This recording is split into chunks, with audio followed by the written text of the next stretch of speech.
Hello and welcome to our Financial Literacy Education series, where we cover a range of topics to help you understand more about your money, to help you become more engaged with your money, and to help you make better decisions about your money.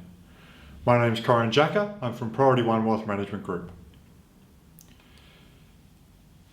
In today's episode, we're going to look at protecting your assets. So we're going to look at insurance, but we're not going to look at general insurance such as home, car, contents insurance.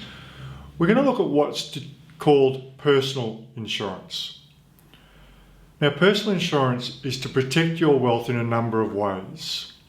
So we're going to go through the main forms of personal insurance: life insurance, total permanent disability insurance, trauma insurance, and income protection insurance. It's really important to consider insurance because most people are underinsured in one form or another. Having said that, we need lots of insurance typically when people have lots of debt, not much in the way of other assets, and young dependent children, so a young family. That's when most people need the most level of insurance. Fortunately for most people, they're fairly young and healthy at that stage, so it's relatively affordable. As people get older, insurance typically gets more expensive, but at that point, we can also look at reducing insurance as fast as possible. We don't want to pay any more in premiums than we need to. So as our children get older, if we've got children, as our assets build up and our debts go down, the need for insurance becomes less and less, and eventually we can eliminate it altogether. So let's look at the main insurances. So let's start with life insurance. Life insurance is probably the easiest to understand for most people. It provides a lump sum payment upon death. So it's fairly easy to understand from that point of view. Life insurance is often held in people's superannuation funds, and that can have a few advantages in relation to the super fund gets a tax deduction for the premiums that apply. People can make contributions to super and get a tax deduction for those contributions, so you can effectively make tax effective premium payments. If you have insurance in your own name, life insurance, it's typically not tax deductible. And also from a cash flow perspective, having the super fund pay the insurance just means there's more money out of our own cash flow when we're earning income. We do need to keep in mind though that when you are paying anything from superannuation, such as insurances or anything else, it has an erosion effect on our retirement savings. So we can't just ignore it. And a lot of people don't understand how much cover they've got, don't know what they're paying for, and don't know how much they're paying. So it's really important to be engaged with this if you do have your insurance through superannuation. The next one, which is often linked to life insurance, is total and permanent disablement cover. Again, like life insurance, it's a lump sum payment. And as the title alludes to, it's cover that's provided when there is total and permanent disablement. Now that has to be covered through a number of definitions. And that's where it can become frustrating for many people, because they might feel they're entitled to TPD cover, but a medical assessment might say it's either not total or it's not permanent. The next one we're going to look at is income protection cover. So this cover is not a lump sum. It's a salary continues cover. So it continues to pay a weekly or fortnightly or monthly payment, much like you would be getting if you were still working.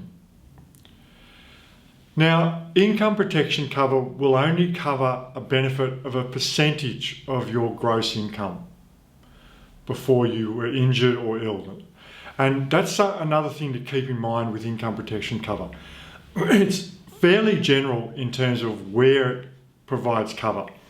Basically, if you cannot work through illness or accident, then you should be entitled to start getting some form of payment through.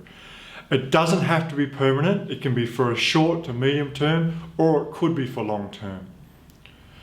One thing to keep in mind though, it is not for loss of employment. So if you're made unemployed by losing a job, that's not where income protection provides a benefit. It provides a for only illness or accident.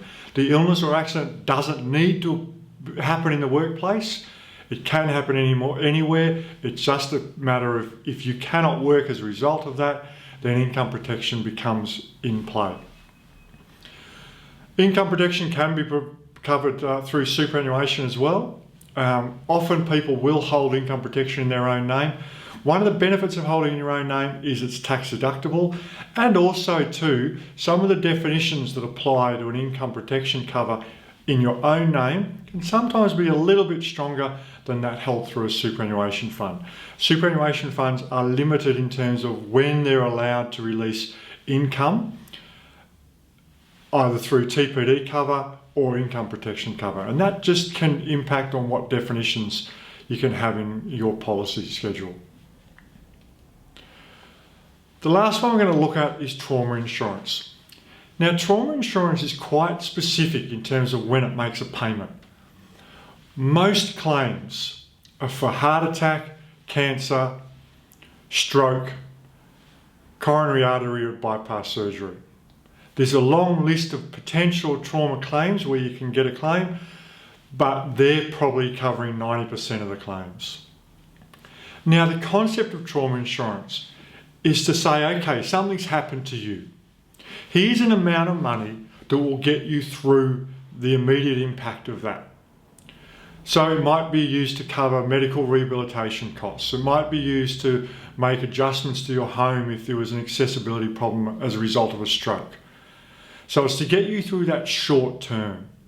It's not really designed to replace lost future earnings. That's where life insurance, TPD insurance, and income protection insurance come into play. So often it's not a large amount of money. Commonly it might be $50,000 to $100,000 because it can be relatively expensive compared to the other forms of cover. And again, much like TPD cover, it requires a medical assessment to make sure you've met the definition of that trauma event occurring. So let's look at a bit of an example of where all these insurances come into play. So as I touched on before, most people need lots of insurance when they've got young children, lots of debt and no other assets. So they're commonly in their 20s or 30s or even 40s. And it's not uncommon in that situation to maybe have $1 or $2 million worth of life cover. Because with life insurance, what we need to ask the question of is if something happens to an individual, what does the people who are left, whether it be a spouse or children, what do they need to get through whatever they need to get through? So if you've got young children, we need to consider getting them through to adulthood and independence. So it could be education funding. If there's a spouse, it could be used to pay off a mortgage. So we need to go through and say, well, okay, if something happens to an individual, on top of the assets that they have, what more money do we need to make sure that everyone's needs are met? And that gives you an idea of how much insurance cover you'd need from a life insurance perspective.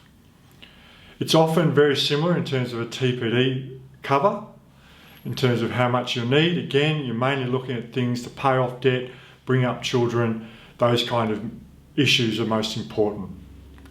TPD can play an integral role in combination with income protection insurance. And the reason why we say that is because income protection insurance, as I said, only will provide a claim for up to a certain percentage of your pre-injured earnings.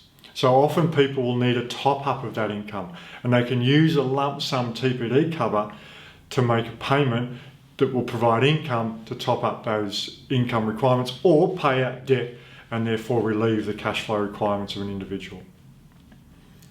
And then, as I said, with trauma insurance, it's really making an assessment to say if something happens in the short term, what sort of amount of money do we need to get us through the short term whilst the income protection then might kick in, TPD might be available to us, and if something really bad down the track happens and life insurance is needed.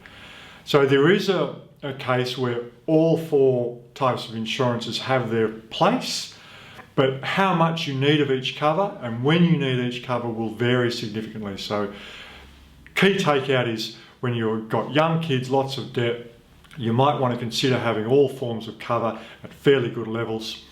But then as you build up some assets, the first one we usually look at getting rid of is trauma insurance, because you might have access to an offset account or redraw facilities or some other access to money. And then over time, we look at start reducing the level of life insurance, TPD cover down as our debts go down and as our children get older. And then eventually we might just have income protection left, which will start to reduce again in the benefits as we get older and closer to retirement, just to make sure the premium costs aren't getting out of control. Now, in combination with insurance, next episode, we're going to look at estate planning.